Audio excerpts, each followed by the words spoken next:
Advocate छाया ma'am आज आपल्या बरोबर आहेत। मला असं वाटतं की महिला म्हणून ज्या पद्धतीने मी आयुष्य जगते त्यामध्ये मी प्रचंड खुश आहे आणि आतापर्यंत जवळपास माझे गिरीप्रेमी सोबत 25 एक ट्रेक खूप चांगल्या पद्धतीने पार पडलेत। बापरे, म्हणजे राजगड असेल, हरिश्चंद्रगड असेल, त्यानंतर सुधागड असेल, कळसुबाई, बापरे, खूप ठिकाणी कठीण कठीण ट्रेक्स तुम्ही केलेले आहेत। हो खूप। आणि तिथे समजा थोडा जरी हात निसटला असता तर खाली दरी, बरोबर दरी। आणि पण ते जेव्हा करता आलं आणि त्या बुरुजावर जाऊन जेव्हा पूर्ण त्या सह्याद्रीच्या रांगा बघता आल्या तो आनंद अवर्णनीय होता। नमस्ते, मी ॲडव्होकेट नीरा धाडगे। कोणत्याही क्षेत्रात तुमची कामगिरी वाखाणण्यासारखी असेल, इतक्या लोकांशी मी बोलतेय ना, काहीतरी रोज नवीन शिकायला मिळतं।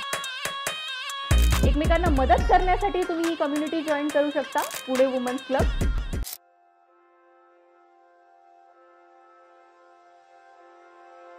नमस्कार, मी ॲडव्होकेट नीरा धाडगे तुमचं सहर्ष स्वागत करत आहे पॉडकास्ट विथ नीरा मध्ये। आपण आजकाल इतक्या महिलांना भेटतोय की तुम्हाला विषय ऐकून आणि त्यांच्याकडून खूप काही इन्स्पिरेशन मिळतंय हे मला नक्कीच जाणवतंय। आणि अशा खूप महिला आता मी तुमच्या बरोबर घेऊन येणार आहेत ज्या तुम्हाला अजून वेगळ्या वेगळ्या गोष्टीमध्ये इन्स्पायर करतील। पण आजचा जो विषय आज आपण घेऊन आलेलो आहोत तो खूपच आपल्या जिव्हाळ्याचा आहे आणि आजच्या ज्या आपल्या गेस्ट आहेत त्या तुम्ही आधी आपल्या बरोबर पाहिलेल्या आहेत।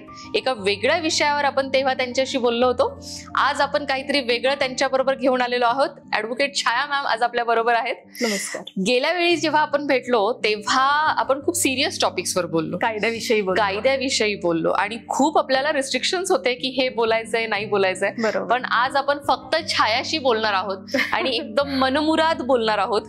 त्याच्यामुळे मला असं वाटतं कधी कधी आपले विषय वेगळे वेगळे नेहमी होत असतात किंवा बोलत असतो आपण, पण एका भेटीमध्ये सगळं कव्हर करणं खूप अवघड होऊन जातं। त्यामुळे आज आपण सेकंड टाइम भेटतोय। बरोबर। कसं वाटतं तुला आज इथे? फारच छान। आणि मला असं वाटतं की आपण एखाद्या वेळी एखादाच विषय मांडतो, परंतु आपलं आयुष्य हे समग्र असतं। त्या आयुष्यात सायमल्टेनियसली अनेक गोष्टी चाललेल्या असतात आणि मग त्या हळूहळू पुढे येतात, बोलणं होतं आणि मग त्यावेळी ती व्यक्ती कळायला लागते। Yes yes yes. कायदा ह्या विषयात तर तू काम करतेस, बालसंगोपनाच्या ह्याच्यामध्ये तुम्ही काम करताय आणि अजून खूप विषय आहेत ज्याच्यामध्ये तुम्ही हातगंडा आहे तुमचा, खूप साऱ्या पेपरमध्ये तुमचे आर्टिकल्स येऊन गेलेले आहेत किंवा एका आकाशवाणीच्या ह्याच्यामध्ये तुम्ही होतात, शो मध्ये तुमचा एक एपिसोड येऊन गेलेला आहे, मानसिक आरोग्य कायद्याविषयी बोलले मी त्यावर। Yes yes. पण आज आपण कायदा जरा बाजूला ठेवणार आहोत। आज आपण एक महिला म्हणून किंवा आपण स्वतःचं आयुष्य जगताना काय केलं पाहिजे आणि काय तुला इन्स्पायर करते ह्या गोष्टी करायला, याविषयी आपण आज जास्त बोलणार आहोत। तर मला तुला माईक ओव्हर टू यू, काय सांगावंसं वाटेल? मला असं वाटतं की महिला म्हणून ज्या पद्धतीने मी आयुष्य जगते त्यामध्ये मी प्रचंड खुश आहे। सर्वप्रथम मी जागतिक महिला दिनानिमित्त सर्व महिलांना आणि पुरुषांना देखील जागतिक महिला दिनाच्या खूप शुभेच्छा देते। यावेळीची थीम आहे, या वर्षीची जी थीम आहे ती ॲक्सेलरेट ॲक्शन। त्याचा अर्थ असा आहे की ॲक्सेलरेट द ॲक्शन फॉर इक्वॅलिटी, म्हणजे समतेसाठी थोडा वेग वाढणं गरजेचं आहे। जी काही समता प्रस्थापित व्हायला हवी या समाजामध्ये, त्यासाठीचा जो वेग वाढायला हवा त्यासाठीची ही थीम यावर्षी निवडली गेलेली आहे। आणि मला असं वाटतं की जागतिक महिला दिनासाठी पुरुषांचाही सहभाग तितकाच महत्वाचा आहे। बरोबर आहे। असे आपण 50% आहोत तर ते 50% आहेतच आहेत। बरोबर। Yes yes yes. खूप साऱ्या गोष्टी तू करते, म्हणजे फक्त एज्युकेशन किंवा लोकांना एज्युकेट करणं ह्या गोष्टी सोडून सुद्धा तुम्ही खूप साऱ्या गोष्टी करता, तर त्या गोष्टींबद्दल आम्हाला ऐकायला आवडेल। हो नक्कीच। म्हणजे मला वाटतं मला मुळात आयुष्य खूप भरभरून जगायला आवडतं। अनेक गोष्टी आहेत ज्या आवडतात आणि ज्या करायच्याच असतात। मग मी ती एक लिस्ट असते माझी भली मोठी, बकेट लिस्ट आपली। हो। आणि मग त्या लिस्टनुसार मला कधी आणि कसा वेळ मिळेल या शोधात मी असते आणि मला ती थोडी जरी फट मिळाली, म्हणजे कुटुंबातल्या जबाबदाऱ्या आणि व्यवसायातल्या जबाबदाऱ्या आणि इतर काही गोष्टी, तर ती फट मिळाली की मी लगेच त्या माझ्या बकेट लिस्टला पूर्ण करण्याकडे जाते। त्यात मी अनेक गोष्टी करायला मला आवडतात। मग काही साहसी खेळ आहेत, जसं ट्रेकिंग आहे, पॅरासेलिंग आहे, त्यानंतर रॅपलिंग आहे। बरोबर। तर त्याचे वेगवेगळे काही कोर्सेस असतील ते आहे। त्यानंतर भ्रमंती करणं असेल कुठे कुठे, म्हणजे सोलो ट्रॅव्हलर म्हणून कधी बाईकवर जायचं, कधी कार घेऊन जायचं आणि एकटीने फिरणं फार आवडतं. टेकड्यांवर जाणं आणि वेगवेगळ्या ऍक्टिव्हिटीज ज्या असतील, आर्ट फॉर्म्स काही असतील, तेही खूप आवडतात. सो जसा मला वेळ मिळेल, जशी ती फट मिळेल, तिथून मी लगेच तो मार्ग काढून त्या गोष्टी जगत असते. मस्त. हे ऍडव्हेंचर स्पोर्ट्स म्हणजे मला स्वतःला खूप भीती वाटते आणि मी 2-3 वेळा गेलीये तिथपर्यंत, पण मी स्वतः कधी काही ट्राय नाही केलेलं कारण मी खूप घाबरते. पण तुम्हाला खूप आवडतायत ह्या गोष्टी. का आवडतायत आणि कसा त्याचा एक्सपिरियन्स आहे आतापर्यंतचा? ऍक्च्युली खूप असं त्याचं मुळापासनचं कारण मलाही कदाचित नाही सांगता येणार, परंतु ते एक पॅशन आहे की नाही मला ते करायचंय. आणि करताना अर्थातच म्हणजे थोडी भीती वाटते, थोडी धाकधूक वाटते की हे जमेल की नाही, परंतु जेव्हा करतो त्यानंतर ते पूर्ण केल्याचा जो आनंद आहे त्यामुळे पुन्हा करण्याची इच्छा होते. अशी ती सायकल आहे. बरोबर. त्यामध्ये आता ट्रेक करताना म्हणजे माझं ट्रेकिंग जे सुरू झालं ते साधारणपणे माझ्या 18-20व्या वर्षी सुरू झालं आणि त्यावेळी मी छत्रपती संभाजीनगरमध्ये राहत होते आणि तिथे ICF नावाचा एक ग्रुप होता आणि त्या ग्रुप सोबत हे माझं ट्रेकिंग आणि या गोष्टी सुरू झाल्या. बरोबर. त्यांच्यासोबत ट्रेकिंगही केलं, रॅपलिंगही केलं, त्यानंतर पॅरासेलिंगही केलं. तर मी तुम्हाला पॅरासेलिंगचा एक अनुभव नक्की सांगेल. त्यावेळी झालं असं होतं की सगळ्या ग्रुपचं पॅरासेलिंग हा खेळ चालू होता आणि पॅरासेलिंग म्हणजे पॅराशूट नाही, पॅरासेलिंगचं एक छोटं ती छत्री असते आणि तिथे तुम्ही उडत असता. साधारण 100 फुटावर तुम्ही उडतात म्हणजे. आणि त्यामध्ये झालं असं की जेव्हा माझी टर्न आली आणि लँडिंग आणि टेक ऑफ स्वतःलाच करायचं होतं, त्याला काही वेगळी सपोर्ट सिस्टम काय नव्हतं, तर ते तुम्हाला स्वतःला तो ऍज अ तो स्पोर्ट म्हणून करायचं होतं आणि that is very difficult landing आणि टेक ऑफ करणं. सो जेव्हा माझं टेक ऑफचं जेव्हा तयारी झाली सगळी आणि सडनली असं झालं की विंड म्हणजे वाऱ्याची जी दिशा आहे ती बदलली आणि त्यामुळे मी थोडस वरती जाऊन जोरात आदळले. अरे बापरे. पूर्णपणे त्या याच्यावर. आणि मला आठवत नाही पण साधारण 1 किंवा 2 मिनिटं मी काही डोळे उघडले नव्हते. पूर्ण अशी पालथी होते आणि माझ्या अवतीभोवती सगळे जमा झाले होते. मग मी हळूच जेव्हा डोळे उघडले तर धूळही उडत होती आणि सगळेजण मला माझ्या अवतीभोवती जमा झालेले दिसले आणि काही सेकंदात लक्षात आलं की आपण जोरात पडलेलो आहोत. मग आता काही लागलंय की नाही काय असं, पण मला हसू यायला लागलं की काय आपण पडलो म्हणून.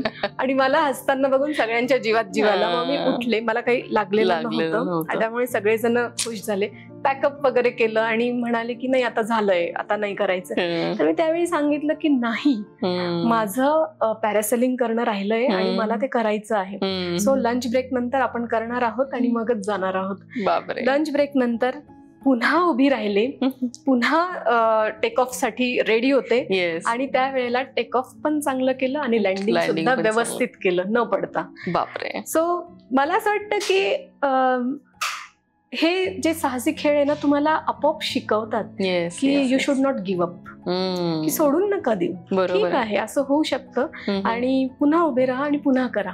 बरं आता ह्याचा उपयोग काय होतो तर तुम्हाला तुमच्या आयुष्यात अनेक वेगवेगळ्या गोष्टी ज्या घडत असतात ना तिथे सुद्धा आपोआप या गोष्टी तुम्हाला कामाला येतात, कारण तुमची एक मानसिकताच तयार होते अशा खेळांमधनं. तुमचा माइंडसेटच तसा तयार व्हायला लागतो. तर हे त्यावेळचा तो अनुभव आणि असे खूप सारे आहे, पण मी एक सांगितलं. मध्ये साधारण 20 वर्षांचा गॅप आहे, मग लग्न, मग शहर बदलणं, मग बाळ छोटं असणं. तर माझा मुलगा जेव्हा मी पुण्यात आलो आणि 10-11 वर्षांचा जेव्हा होता तर त्याला गिरीप्रेमी या संस्थेत मग ऍडमिशन देऊन त्याचा ट्रेकिंग आणि हा सगळा प्रवास सुरू झाला. मग हळूहळू मलाही ते जमायला लागलं की मलाही बाहेर पडता येईल आता. बरोबर. परंतु तोपर्यंत मी 35-40 या वयामध्ये होते आणि माझ्या लक्षात यायला लागलं की माझा फिटनेस कुठे गेला, माझं स्टॅमिनाचं काय झालेलं आहे आणि मला साधा ट्रेक करताना पण दमछाक होतीये, घामाघूम होतीये मी. तर हे खूप इश्यूज यायला लागले आणि मला खूप वाईट पण वाटलं की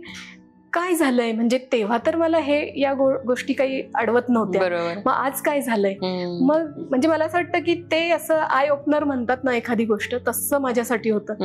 आणि मग मी माझ्या फिटनेसकडे लक्ष द्यायला सुरुवात केली. मग सगळंच एव्हरीथिंग डिसिप्लिन मध्ये कसं येईल. मग माझं खाणं पिण्यापासनं, माझं झोपणं उठण्यापासनं, रेग्युलरली कसे एक्सरसाइजेस झाले पाहिजे. फिटनेस ट्रेनर मग एक माझे मित्रच आहेत, त्यांच्यासोबत मी वेट ट्रेनिंग वगैरे करते.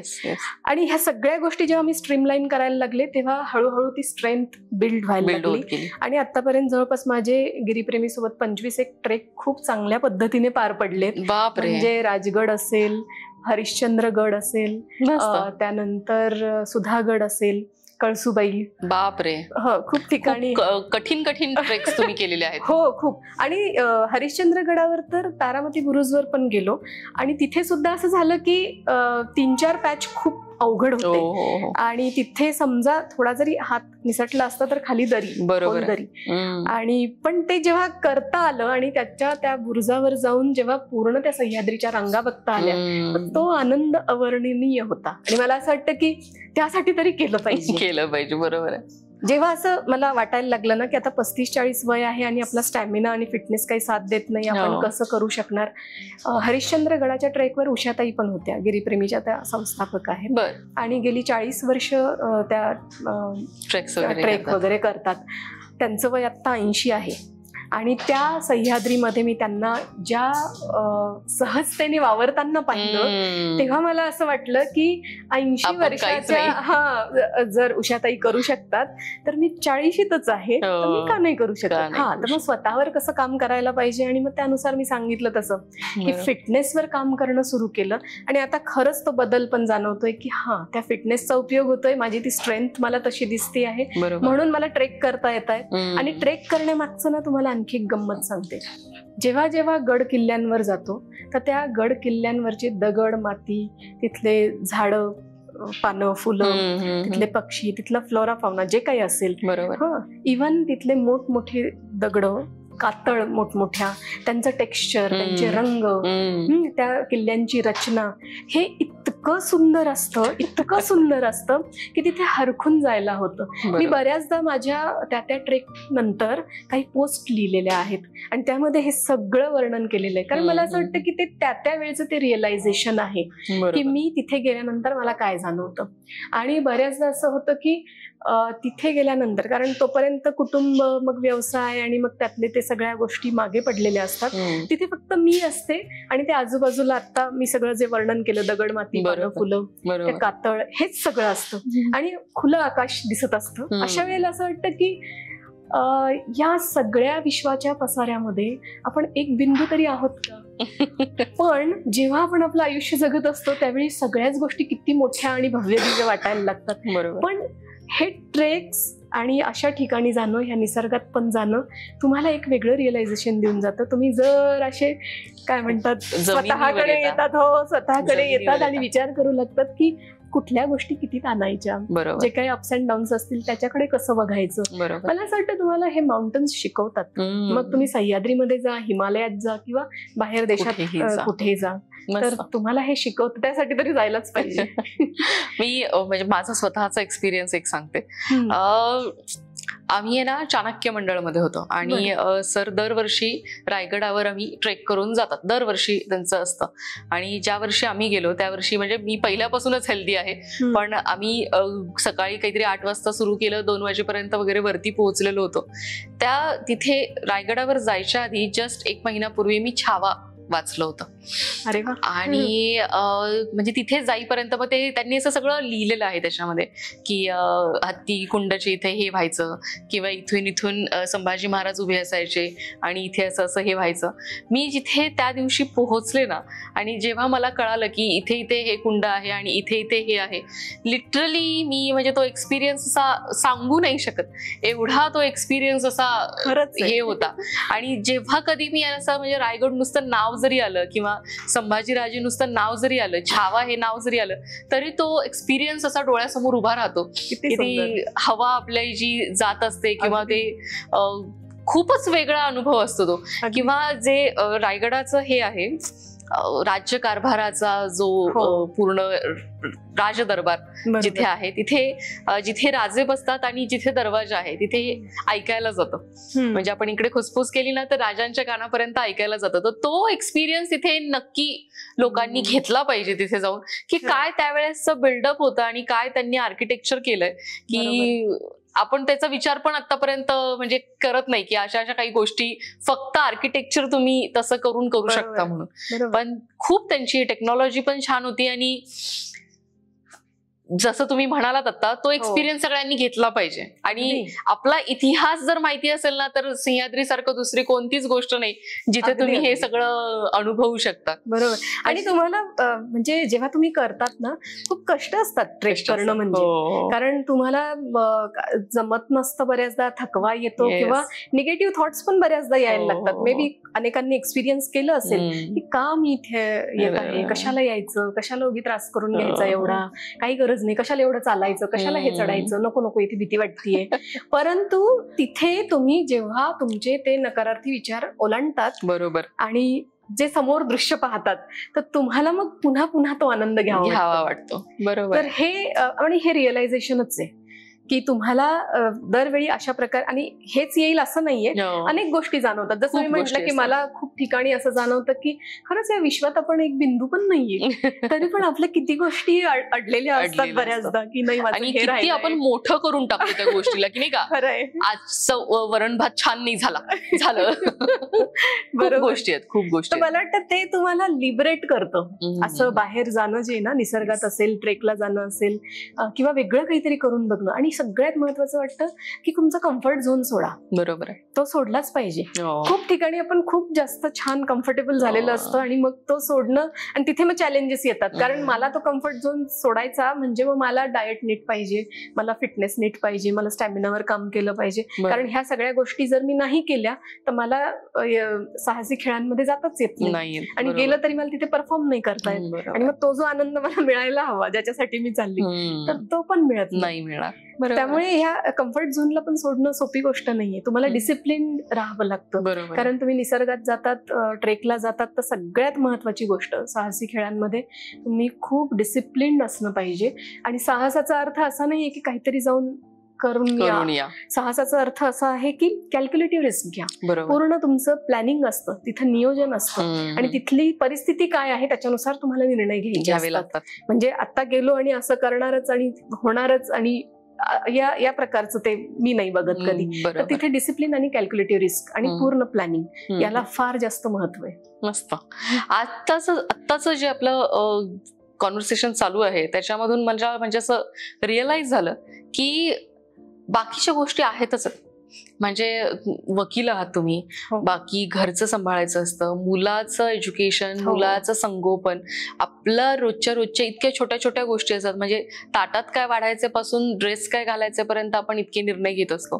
आणि त्या सगळ्यामध्ये स्वतःसाठी वेळ काढणं किंवा स्वतःला काय पाहिजे ते पाहणं किंवा जी गोष्ट आपल्याला येते ती एनहान्स करून त्याच्यामध्ये आनंद शोधणं, हे प्रत्येक महिलेनी केलं पाहिजे. बरोबर. आणि जोपर्यंत तुम्ही ते नाही करत आहे तोपर्यंत तुमचं आयुष्य बोरिंगच वाटणार आहे. म्हणजे खूप लोक असं भेटली की मला म्हणतात की नाही तेच आयुष्य बघून कंटाळा आलाय. नको करू कंटाळा. आपण म्हणजे तुला जर मेहंदी येत असेल तर तू मेहंदी काढ, किंवा तुला जर रांगोळी येते तर तू रांगोळी हे कर. म्हणजे गणपतीत रांगोळी काढणाऱ्या मुली इतक्या झटपट फिरतात आणि झटपट रांगोळी तयार करतात की म्हणजे बघत बसायची एक कला आहे ती. तुम्ही ती पूर्ण पुढे करू शकता. आणि त्याच्यातून जो आपला आयुष्याचा रेग्युलर रटाळ बोरिंगनेस आहे तो कम्प्लिटली घालवून काहीतरी नवीन नीरा उभी राहू शकते असं मला वाटतं. अगदी. मला असं वाटतं की कोणीच व्यक्ती असं नाही की ज्यांच्याकडे काही नाहीये करण्यासारखं.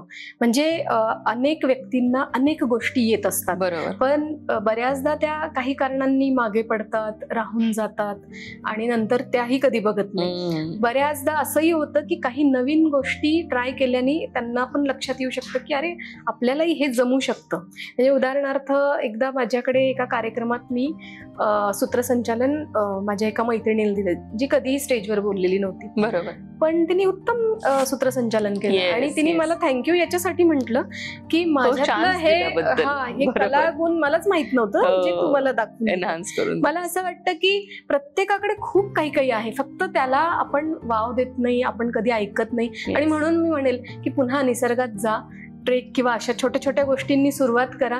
स्वतःशी संवाद साधा, स्वतःशी बोला. म्हणजे तुम्ही कुटुंबासाठी करतात, तुम्ही व्यवसायामध्ये पण वेगवेगळ्या गोष्टी करतात, सगळीकडे खूप छान गोष्टी करतात, पण माझं म्हणणं काय, माझं स्वतःशी म्हणणं काय आहे, तर त्या स्वला एक थोडासा वेळ दिला पाहिजे. मग मला काय हवंय, मी लहानपणी काय काय करत होते, नंतर माझ्या काय स्वप्न होती, तर त्या स्वप्नांना पुढे वाट का नाही मिळाली. बरं ठीक आहे, वेगवेगळ्या जबाबदाऱ्या असू शकतात आणि त्या महत्वाच्या आहेत, त्या मी नाही म्हणत नाही, पण त्या जबाबदाऱ्यांसहित मला काही करता येईल का असं मी बघायला पाहिजे. आणखी एक महत्वाची गोष्ट आहे की मला वाटतं ज्या स्त्रिया करू शकतात आणि ज्या करू शकत नाही यांच्यामध्ये फरक एक मोठा दिसतो.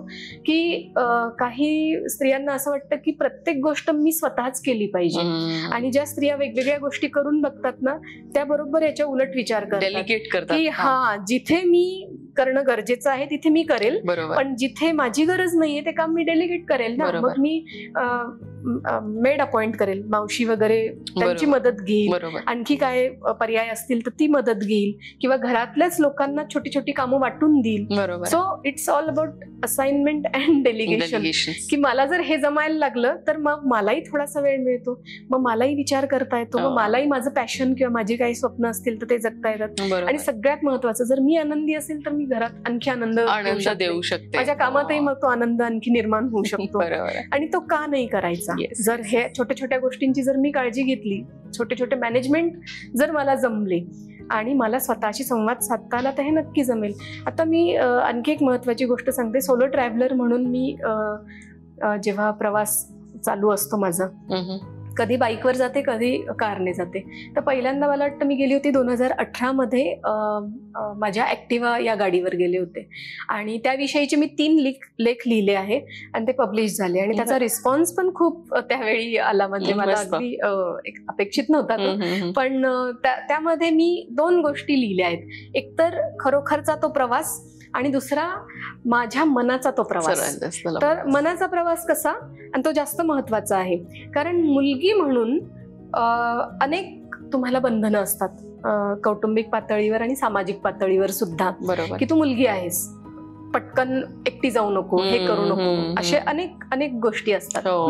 आणि ते अनेक भीती त्याच्यामध्ये असते. नाही, त्या असतात, पण त्याला अशा डिनाय पण नाही करता येणार. परंतु तरी सुद्धा जाता येऊ शकतं का, तर खरंच जाता येऊ शकतं. म्हणजे जितकं ते जग वाईट आहे असं घरात बसल्या बसल्या जाणवतं, तितकं ते खरंच नाहीये जेव्हा बाहेर पडतो. पण ते बाहेर पडताना अर्थातच पुन्हा मी म्हणेल की त्याचं प्लॅनिंग नीट पाहिजे. माझी सेफ्टी, माझं गाडी मी गॅरेजमध्ये नीट दाखवून, त्यानंतरचं जे बॅकअप लागू शकतं, किंवा कधीही मला कुठेही मदत लागली तर किती वेळात माझ्यापर्यंत मदत पोहोचणार, असं सगळं नियोजन केल्यानंतर जरूर तुम्ही सोलो ट्रॅव्हलर म्हणून खूप छान ट्रिप करू शकतात आणि खूप एन्जॉयबल ती असू शकते. मी जेव्हा पहिल्यांदा गेले 2018 मध्ये बाईकवर, मी पाचगणी आणि असंच गेले होते, भिलार हे पुस्तकांचं गाव आहे, तिथे गेले होते. तर तो जो प्रवास होता, तर मनाचा प्रवास जास्त मोठा होता तो. कारण त्या सगळ्या भीत्या ओलांडणं, म्हणजे एकतर हायवेनी जाणं, मग बोगदा ओलांडणं, त्यानंतर मग मी जाऊ की नको, मध्ये काही प्रॉब्लेम आला तर काय करायचं, तर हे सगळं त्या लेखात लिहिलेलं आहे. आणि म्हणून मग शेवटी एका पॅराग्राफ मध्ये मी लिहिलंय की जेव्हा मला ते पूर्ण करता आलं, ती पूर्ण ट्रिप, तर त्यावेळी मी लिहिलंय की मीच मला ओलांडण्याची ती गोष्ट आहे. मस्त. कारण तो जो अडथळा वेगवेगळ्या गोष्टींमुळे, आणि दरवेळी असं नाही होत की तुम्हाला दरवेळी कुटुंबातनंच नाही म्हणतायत किंवा समाजाचं असं म्हणतोय, कधी कधी तुमचे स्वतःचे पण खूप अडथळे असतात. मग त्या अडथळ्यांना तुम्ही कधी ओलांडणार, तर ते ओलांडण्याचा कधीतरी प्रयत्न केला पाहिजे, पण विथ प्लॅनिंग, प्रॉपर त्याचं नियोजन केलं पाहिजे आणि मगच गेलं पाहिजे. येस, खूप काही हे बोलण्यासारखं. बरोबर. एक लास्ट प्रश्न विचारून आजचा पॉडकास्ट आपण थांबूयात. आमच्या सगळ्या महिलांना महिला दिनानिमित्त तुला काय सांगायला आवडेल? मला असं वाटतं की मी ज्या पद्धतीने जगते आणि जे काही छोटे छोटे गोष्टी करत असते.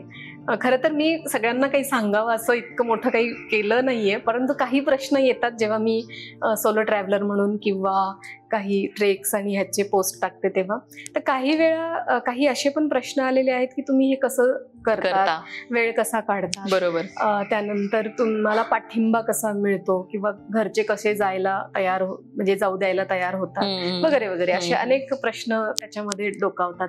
आणि अनेक जणी म्हणतात की आम्हालाही असं करायचंय पण आमचं यामुळे नाही होते. किंवा आता रिसेंटली मी मुरुड जंजिरा तिथे पण सोलो ट्रिप करून आले, कार घेऊनच गेले होते. तर ह्या प्रवासांमध्ये ना तुम्हाला ते मोठेच्या मोठे रस्ते, भेटणारे अनोळखी सगळी ती माणसं आणि त्यांच्याशी गप्पा गोष्टी, तर ते एक वेगळं इन्साइट्स तुम्हाला मिळत राहतात त्या सगळ्या प्रवासामध्ये. आणि तुमची पण एक वेगळी जडणघडण आपोआप होत राहते त्या सगळ्या ह्याच्यामधनं. मला असं वाटतं मी सगळ्यांना असंच सांगू शकेल की पाठिंबा वगैरे असं काही खरं तर नसतं. It's a myth. तुम्हाला सगळ्यात आधी पहिली गोष्ट पाहिजे स्वतःचा स्वतःवर विश्वास. बरोबर. आणि तुमचा जेव्हा स्वतःवर विश्वास असतो आणि जेव्हा तुम्ही एक एक गोष्ट करायला लागतात, पाठिंबा मिळायला लागतो आणि तो मिळवावाच लागतो, तो मिळत नाही आपोआप. सो रेडीमेड काहीच नाहीये. तर तो एक भाग मला वाटतो. दुसरं, मला माझ्याविषयी असणारं प्रेम, मला माझ्याशी संवाद करावं वाटणं, त्याची गरज वाटणं, हे महत्वाचं आहे. बरोबर आहे. खूप छान वाटलं छाया तुला आज परत बोलवून आणि वेगळा विषय एक्सप्लोअर करून. जसं आमच्या ॲडव्होकेट छाया मॅम सांगतायत की तुमच्या स्वतःसाठी वेळ काढा. जितका वेळ तुम्ही स्वतःवर घालवणार आहात, तुमच्या हॉबीजवर घालवणार आहात, तितके तुम्ही आनंदी होणार आहात आणि तितकी तुमची फॅमिली, तुमच्या आजूबाजूचे लोक यांना तुम्ही आनंद देऊ शकणार आहात. Thank you so much.